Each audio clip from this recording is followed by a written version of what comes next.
Hi, Nick Perdomo from Perdomo Cigars. One of the most asked questions of me is how do you smoke a cigar?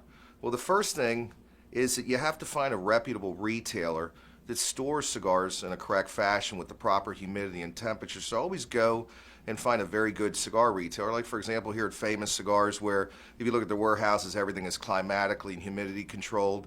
Their humidors are set up correctly with the proper humidity and also cool air that makes your cigars fresh. And that's going to bring a lot of enjoyment when you smoke the cigar. So the first thing when you pick your cigars, you should always ask, what type of cigar? Because I don't know if you like a light cigar, a medium cigar, a really rich cigar. So it's all dependent. So a lot of times when I recommend a cigar before someone's going to smoke one is what their flavor characteristics. Everybody likes things a little bit differently. So as we skip on to that, we get our cigar, and for example, this is a Perdomo 20th anniversary Epicure. The first thing we're going to do is we're going to cut that cigar. And the most important thing about cutting the cigar is making sure you don't cut too much. If you cut too much of the cigar, what'll happen is it'll unravel. And a lot of times in the cigar industry, when we see mistakes or anything where we have an error or so on, a lot of it's operator error, and a lot of it's miscutting cigars and mislighting cigars, which I'm going to go on here in a couple minutes. So I personally like a flat cut, but there's bullet cuts, there's punch cuts, there's also a great V cutter out from Calibri that I really like. So the first thing we want to do is we just want to cut that cap on the top, just up on the little, just above the head, not too deep. And literally, when you get rid of the residue of the cigar, you really just have a cap because we just want to pull that cap off. Okay, so a good flat cut is something I highly recommend. And also a good lighter too. With wind and so on, if you're outside, a lot of guys play golf and so on, you really want to kind of have a flame lighter like this, which will combat the wind. If you're inside, of course, you can use matches or a Bic, but I personally like these types of lighters. So the first thing I'm going to do is I want to make sure I light this cigar because I probably cut it, and to be able to smoke a cigar, you want to be able to enjoy it, right?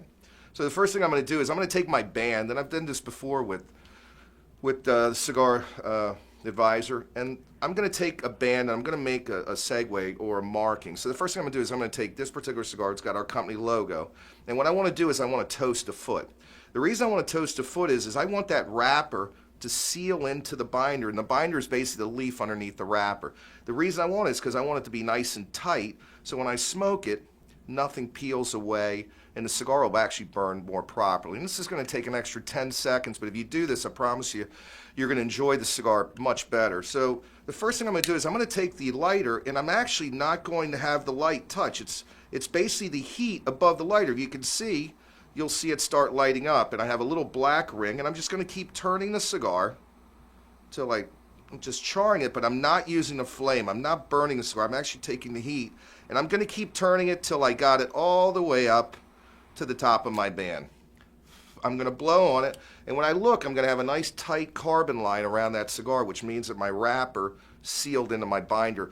They don't teach you this stuff, but it's really important. Whether you've been smoking cigars for 1 year or 30 years, this really is going to make your cigar smoking much more enjoyable and takes a very little time. I could actually probably smoke this cigar now, but I haven't lit any of the filler yet.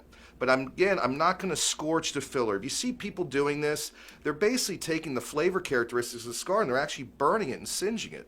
It would be no different than taking your steak and taking the ends of your steak before you cut it and eat it and char it to oblivion. It wouldn't be enjoyable in the taste. It would be too charry. And the same thing with the cigar. If you light it incorrectly, you're really going to not get the full enjoyment of the cigar. So again, I turn that cigar 360 degrees. I got a nice little border line all the way around where I've singed it, where I've taken that wrapper and sealed it into the binder. And the next thing I'm going to do is now I'm going to light that cigar. And again, it's not going to be flame to the tobacco. It's going to be heat to the tobacco. So basically, you want to be like 1/4 of a centimeter above the actual flame.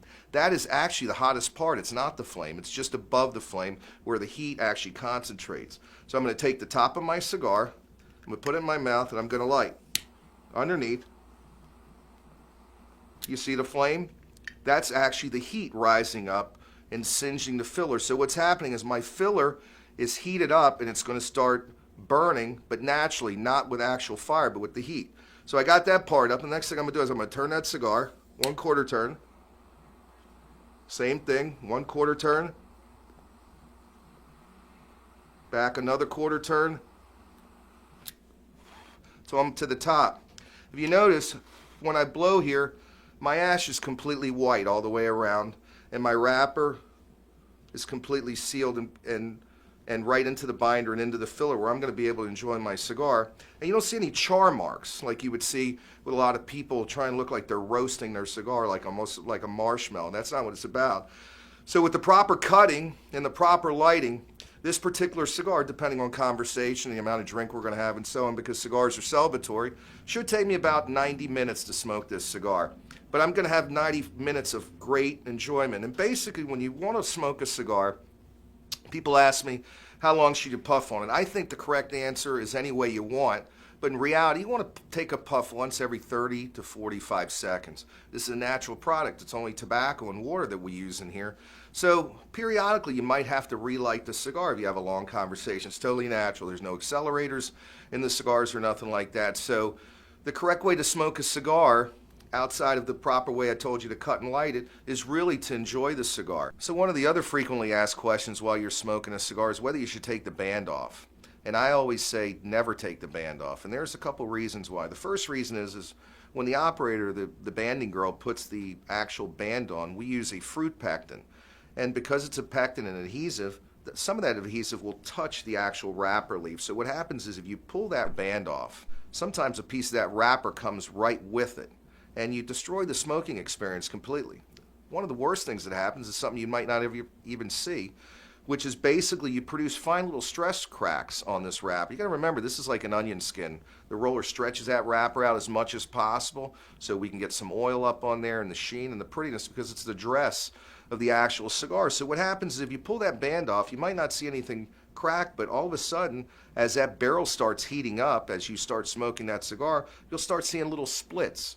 Those splits actually came from taking off the band. So just wait till you're about a pinky's away of the band that you're smoking, of the cigar, and what will happen is that barrel will heat up and it'll easily come off. A lot of times it'll just slide off, and again, you're going to have a lot better smoking experience by doing that. So always keep the band on. And lastly, one of the questions I always ask is how far should I smoke this cigar? Some people I call them mustache burners. They go down and they almost burn their mustache. There's really no right or wrong way. I always say smoke the cigar as far as you like. I always smoke it literally to about the middle part of the band sometimes, because the way that we construct the cigars, we want that fulfillment of enjoyment of that tobacco to come from start all the way to finish. So when you smoke a Perdomo cigar, I can promise you can smoke it up to your mustache if you like, but really the correct answer is as far as you'd like to smoke the cigar. So in conclusion, if you light the cigar correctly like I taught you, and you cut the cigar correctly by cutting it very lightly, you're going to see that you're going to get a lot more smoking enjoyment in each and every cigar that you smoke, and that's what it's all about.